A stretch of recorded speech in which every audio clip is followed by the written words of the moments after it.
What's up, everybody? It's your favorite show, Get a Bucket. I'm your host, Trey. I'm your host, Chris. And like I said, this is your favorite show, Get a Bucket.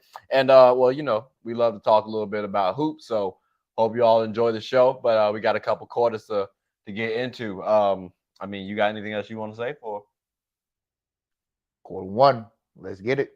All right, that's a bet. Let's go ahead and get on into it, shall we? DC the beat man. DC the beat man.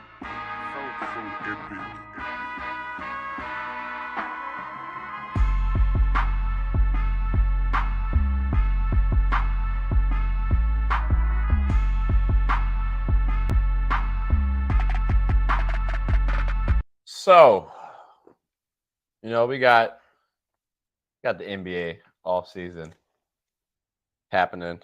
Also Sosu Water is more important than the NBA off season. Okay, all right, cool. That's good branding right there. I like that. Shout out to Sosu Water. You know what I'm saying? It's pretty good, pretty casual, pretty clean. I'm gonna leave that right there just in case. But look, so we're gonna talk about here. The Mavs. Okay. The Mavs, okay? Okay. Now, they recently acquired Klay Thompson. Yes, sir. What's more surprising to you? The fact that he chose the Mavs over the other teams? Such as the Lakers, or the fact that he left Golden State to begin with? I'll say him leaving at Golden State because we knew that the last year and this past year was going to be the last of probably one of the best eras that we will ever see back in the league. He asked for what he wanted, and Golden State wasn't going to give him that. So that's why he became a free agent. He was close to choosing LA, but Dallas was the better fit. You playing? I hear the better fit part. I look at both teams. I thought we both needed shooting, right? Klay on a down year brought 38% shooting. Three, yeah. So that's pretty elite nowadays, especially. But in general, it's pretty good. So I thought we could have used some shooters, and maybe we'd be fine. We lost some people due to injuries, especially on the defensive end, perimeter wise. So for me, Klay choosing the Mavs over us was a little more surprising. His dad was a Laker, right? I understand the financial fit maybe helped out for Klay choosing Dallas over LA. I also read it like, he might believe more in Luka and Kyrie than LeBron and AD. So for me, I thought that was a little surprising. Like, maybe not, because they did just get to the finals. People did doubt, but not everybody. I didn't. You know what I'm saying? Shout out. But again, I thought from that vantage point, I was a little surprised. But I think partly because of that was because, well, there were talks of Klay unfollowing the Warriors and all that stuff. Now, another gentleman did leave. And matter of fact, and before we switch that, another reason why too, he wanted to get out of California and have a fresh start. Just like how I talked earlier, you need a fresh start. You need a fresh start. So playing with Luka and Kyrie and coaching by J Kidd, you pretty much besides Derek Jones got it. Everybody else. Okay. Now there was another trade, right? Or another signing, that took place. The 76ers actually acquired Paul George, okay? I don't know if it was that surprising I don't know if it was that surprising he was going to leave the Clippers. I don't think it was. Now, my question is, do you take the 76ers seriously as a contender? And the reason why I'm asking that, there are question marks, unfortunately, around Joel Embiid in the playoffs. You got Paul George called playoff P, unfortunately, for a negative reason. And I don't know if Tyrese Maxey is the guy on a championship team. So if you're looking for him to be or if he needs to be the 1A on a team eventually, I don't know if he's going to get that job done for you. Good player, though. I really love Tyrese Maxey. I wish we had gotten him. Do you believe the 76ers are a contender with Paul George on this squad now? I would say yes, but under one condition and one condition only. Are we going to have a healthy AJL? I mean, That is no. So I'm saying, let's say they are healthy. Let's say everybody is healthy going into playoffs, right? Mm-hmm, And as long as they're playing, they're healthy. You don't have to worry about anybody getting injured. mm-hmm. Are they beating the Bucks for you? Are they beating? I mean, the Heat are kind of tricky right now. But you can throw in the Heat just because of history. Are they beating the Heat? Are they beating the Celtics? Are they beating the Knicks? Are they beating those teams? Bucks, yes. Miami, yes. A healthy New York and a healthy Boston, probably not. Okay, okay. I okay. I think they can. I give them like a if they're healthy, I think it's a game 7 series.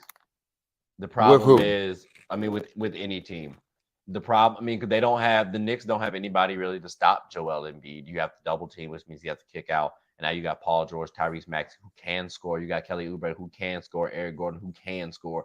And then from a defensive standpoint, everybody who I just listed off can at least show effort on the defensive end.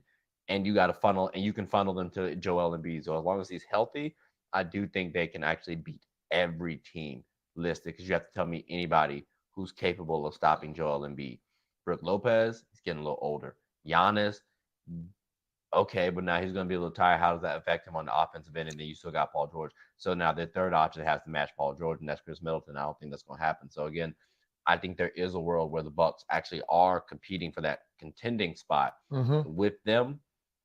I do have trepidation though. Like if Paul George can play at the third option instead of the second option, great, because that takes a lot of pressure off PG. I think PG can focus on defense. That lets Tyrese Maxey focus on offense like he's been doing. So I think PG in that third option works wonders. If PG's in that second or first option, because I don't necessarily believe in Paul George as the guy the way some people might. But talent-wise, he there. Just not the player I don't believe in. But I I mean, feel like I feel like him being a third option on that team is the best fit for him. Truthfully, it is because one name that you said and people has been not been talking about it here for like a minute. Eric Gordon, who is a sniper, who can start with you, start for you, and he can come off the bench. So could he be that fourth option? Who knows? But like they got pieces where they can make a legitimate threat to Boston. Okay, okay. Really quickly, just one answer, no real details, 'cause we've talked about both players enough. Which signing was bigger for you, at least, or putting their team in more of a contention spot? Clay. Okay, I sort of agree.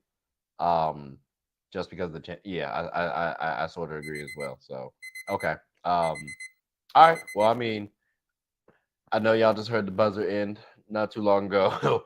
So what we're gonna do, ladies and gentlemen, take a quick little hiatus, pay some bills. But when we come back, we got more hoops to talk about. So hope you all enjoy it, and we'll be right back.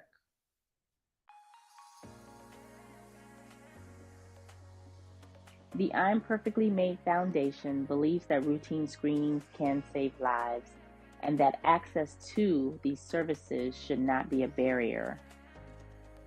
Our mission is to promote eye health education, free eye exams, free eye screenings, and free glasses to our communities with the focus of highlighting early detection. The I'm Perfectly Made Foundation also gives individuals with low vision and blindness the opportunities to be a part of certain community events regardless of visual impairments. All right. So look, Chris. Mm-hmm. OKC just keeps impressing folks, man. You know what I'm saying? Um, the Spurs, they kind of trying to build for their future, right?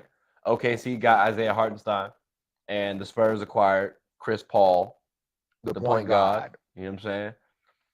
Which signing was a bigger deal for you? Yes, I'm torn, but I'm slightly leading OKC. Okay. What's your main reason why? They needed another big man to help out Chet. So now they can go Chet at the 4 and Hartenstein, Isaiah at the 5 sometimes. But that's a piece like they really needed, and that would get them over the hump. Still be a general manager favorite to go to the NBA Finals this year. See, last year, one of the things was experience. They got that. They You definitely can got that. always get more experience, though. So I'm not saying they have everything they need, right? But I do think acquiring Isaiah Hartenstein does help you out defensively from the center position. Chet can play the 4. So now you have 2 players 6'11" and above. That's always helpful. You got length too. I do question if Hartenstein can guard Jokic. So let's say they do match up. I'm curious how that goes. That's going to be a wonderful series. Does that also help you out against a team like the Mavs? Because, I mean, they did out-rebound you still. So, I mean, does he out-rebound Lively? We'll see. Like, that'll be interesting. Gafford. We'll see who's on the Mavs. But, like, again, I think that's an interesting matchup. So, he definitely helps them out. I'm thinking CP3 because on this Spurs team, what folks aren't realizing, they're actually creeping up to the play-in spot, possibly sooner than what we're realizing, right? When Chris Paul went to the Thunder, a lot of people thought his career was over. He's about to retire soon. And in fact, Buddy was in top 5 of the MVP voting. So my thing is, I mean, if he's in the MVP discussion this year, cool. A lot of that would have to do with Victor Wembanyama. But we're also making sure that Victor is one continuing a positive growth, but then also the players around him too, whether they keep someone like a Trey Jones, that's up for discussion. But let's say who did they get? Ron Holland? I'm sorry. They got Castle. Castle. So let's say Stephon Castle sits up here and is getting tutored by Chris Paul. Well, maybe if it worked out for Shea, maybe he can help bring out something in Castle as well. So again, I think from a development standpoint, adding Chris Paul to that team is a benefit. So for me, I'm going to say Chris Paul because I think the Spurs, again, are looking at the future and saying, okay, well, we want to trend in the right direction. And they're going at the right pace, I think. They're not trying to force it. And believe it or not, if they sneak into the play-in this year, I'm like a 10th seed, I might not be that surprised. So piggyback on on our phone call earlier, I did say that they be a sneaky playing team. If everybody stays healthy and continue to grow, that'd be, and on top of that too, we're putting Chris Paul with Greg Popovich. So let's say, and that is a hand in glove fit. And my thing is this: I was telling folks, what happens if Paul George gets ahead of the curve and pairs with Victor Wembanyama? You have your 1 option, you're the 2 option. Chris Paul could have been the 3rd option. He covers up so many deficiencies. Respectfully, if you get a couple plug and play guys, that team could have been a championship team, respectfully, as soon as next season, maybe realistically, or best case, 2 seasons from now. I think that you could rattle off 2 because Buddy in limited time gave almost 20 and 10. I think gave 20 and 10 at that point in time. And then they ramped him up in more minutes, and he was getting even more production. So I'm just saying, stars may want to look at the Spurs and joining them because we could be talking about Chris Paul winning his first ring with Victor Wembanyama, and that'd be kind of interesting. Okay. He got to play for a while, but I ain't gonna, I don't want to stop you, but the buzzer did kind of go It did. off. Yeah, I'm sorry. Last time we kind of got a technical. You know what I'm saying? Yeah. No. Last time. I'm not trying to get another one. I'm trying to, you know what I'm saying, preserve mine. But we'll come back, take a quick little hiatus, pay some bills, all that good stuff, right? Y'all know how this goes. We got more hoops to talk about, so be right back after a moment from our sponsors. Hooping is an activity that can be enjoyed by all. It's a team game about getting and stopping buckets. Everyone's always rushing to the gold. Well, make sure to rush and watch Team Gold Rush, one of the best teams in the Special Olympics of Virginia. Team Gold Rush even has former NBA All-Star participants on the team. Clearly, they've struck gold. Ready to suit up and practice? I know. We talking about practice. Not a game. We talking about practice. Practice still makes perfect. So when the opponent starts hitting their shots, Team Gold Rush can bounce back due to their training. Remember, offense sells tickets and defense wins championships. Watch us get a bucket and rush for the gold. We aim to be that gold standard. So want a team where you can win and have fun? Team Gold Rush is your number one. All right, so Chris, listen, Yes, sir. the Indiana Pacers, Mm-hmm. they got James Wiseman, right? Mm-hmm. And then the Detroit Pistons, they lost Joe Harris, But got bias. but then got Tobias Harris. You got to keep a Harris on deck, right? At least in Detroit. He also spun the block because it's his second time on Detroit. Yes. Which signing means more to you? Pacers.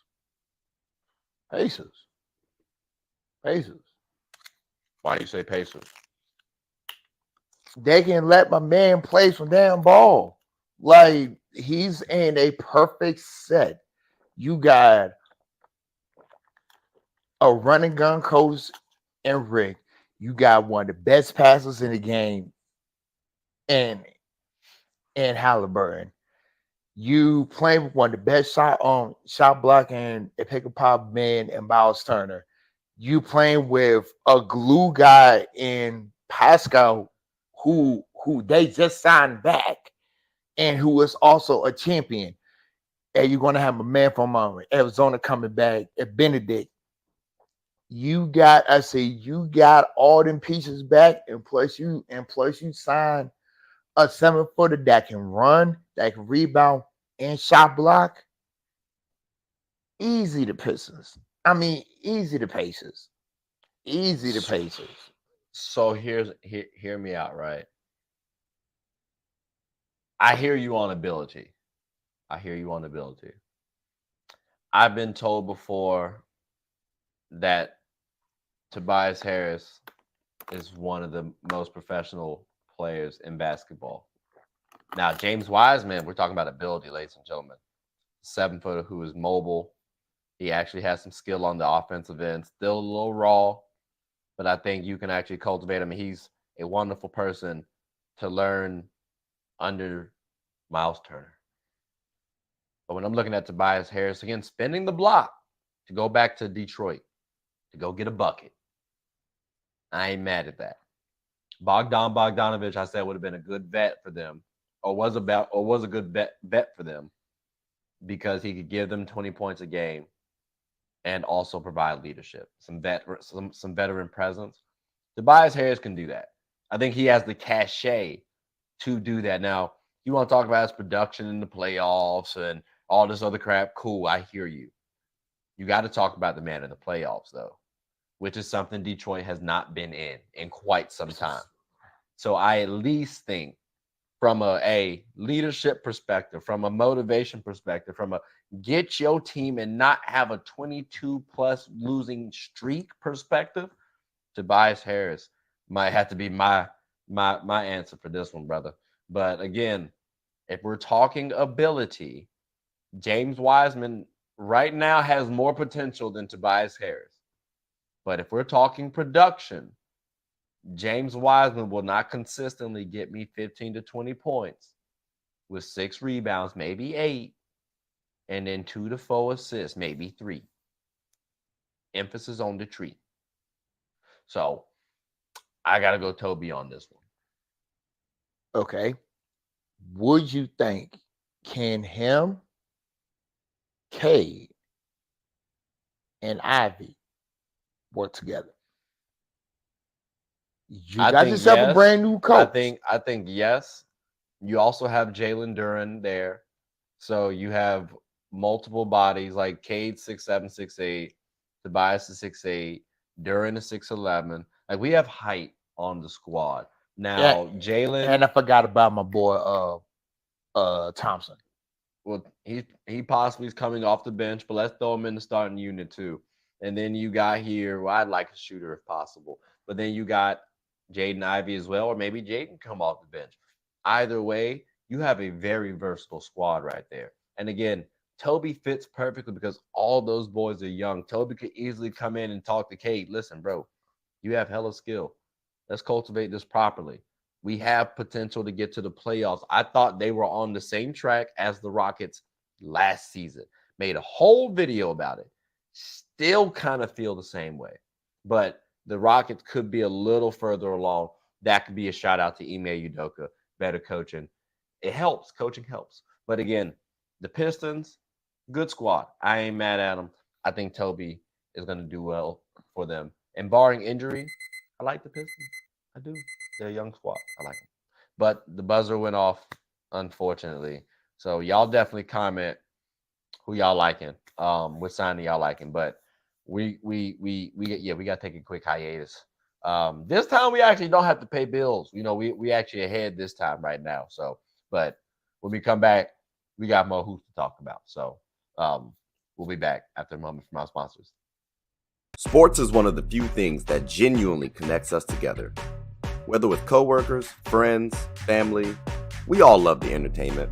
Well, here on Get a Bucket, my goal is to talk about sports and its cultural impact. The WNBA, for example.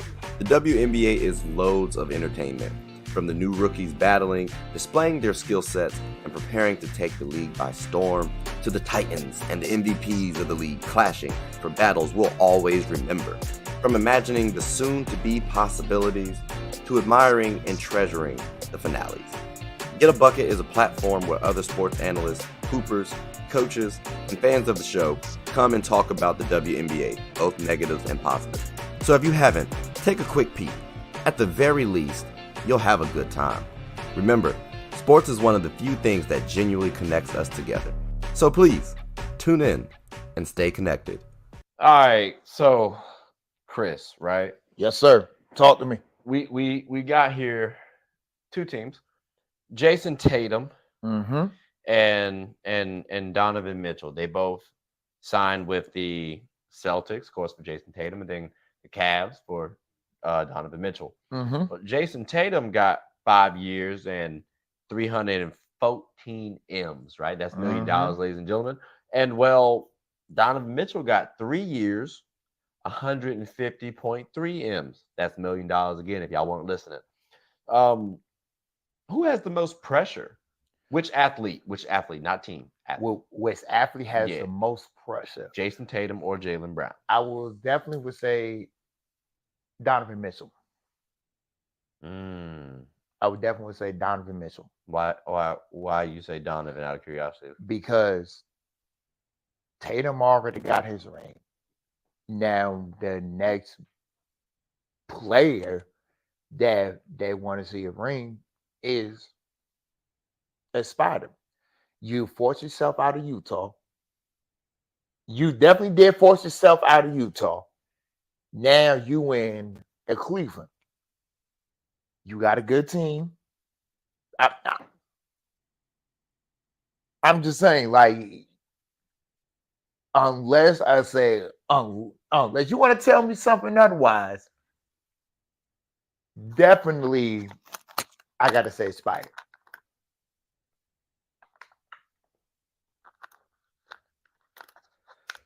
So my answer is Jason Tatum, ladies and gentlemen. Reason why I say JT is the simple. He got paid and he won a championship, but didn't win finals MVP. So the rest of his career, like a lot of folks are trying to say Jason Tatum's overrated. Jason Tatum's been on a good team. Jason Tatum can't be the guy. Well, Jason Tatum right now has the highest contract in league history. Point in time, of course, at this damn rate, somebody gonna surpass him before long. But until that time, shout out Anthony Edwards. Until that time, he got that nod. So that brings pressure. And if you get to the championship again, it's literally championship or bust for them every single season from here on out. So that breeds pressure, immense pressure. And again, you didn't win the finals MVP. I know how people talked about Steph Curry when he didn't win finals MVP. That to me was a little pressure. You remove that pressure because you bring in KD. He's technically supposed to be the Kevin Durant of this team. That's how folks kind of view him. He's there. He's the Celtics' best player. That's how folks view him. So that brings pressure. With Donovan Mitchell, respectfully, I call you a shaky star. Because at 6'1", I don't believe you're going to get the job done. When you have another guard at 6'1", your team is solid, but I think their team works best when Evan Mobley snaps. So for me, more pressure is on Jason Tatum because I don't know if folks expect Donovan Mitchell and the Cavs to actually win a championship. They do with the Boston Celtics and Jason Tatum. They expect greatness out of them. So I put pressure on them. Okay. Who do you feel, which person would you feel like you could build a team around?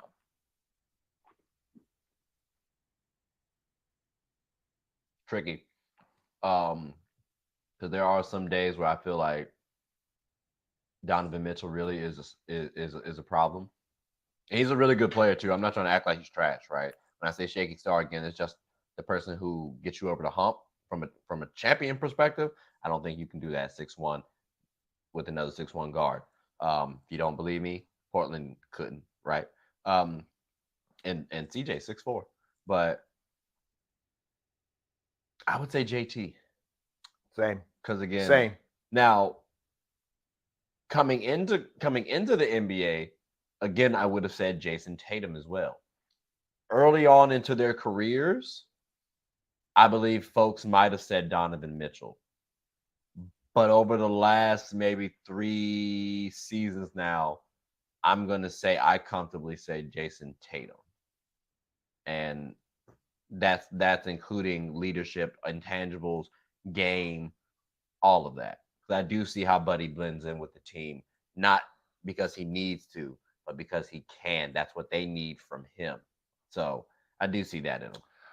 I would say Jason Tatum pretty much for the same reasons. Mm-hmm. Now, when he did get drafted, everybody said, "Oh, Kuzma was going to be better than Jason Tatum." Well, look what just happened here. Just want to keep it a buck. Nowhere close. Nowhere near damn close. I mean, y'all should have known that. Y'all know he came from good stock. Fly good stock. But no, like all jokes aside, like I knew Tatum was going to be the best player in that draft class. Not even close. The moment that he got drafted and got put to a good situation, we knew like once they get clicking, it was going to be a wrap. Yeah, yeah. I mean, I don't really have much else to say. Like the Celtics again, they have high expectations. Jason Tatum has more pressure. He's the better player for me. I would rather build my team around him. I mean, it is what it is. Now, Donovan Mitchell was 6'6". Same attributes, same skill set, same game. Much different discussion. I'm talking about that man in the top 5 without question. But, you know, it ain't a real thing, so we can't really talk about it too much. But unfortunately, the buzzer did go off. So, but that was a good quarter, good game. So, you know, it is what it is. But, ladies and gentlemen, please comment what you thought below. I wonder who you have having more pressure. And then also, who would you want to build your team around? Jason Tatum or Donovan Mitchell? But that concludes the end of the show. So hope you all enjoyed. Do you have anything you want to say before we close up shop? No, so I don't. Vice versa to you. No, I'm cooling. So with that being said, ladies and gentlemen, I hope you all have enjoyed it. Please like, subscribe, comment, tell anybody who's anybody about the show. My name is Trey. Your boy Chris. We're the host of Get a Bucket. Hope you all have a good one. Take care.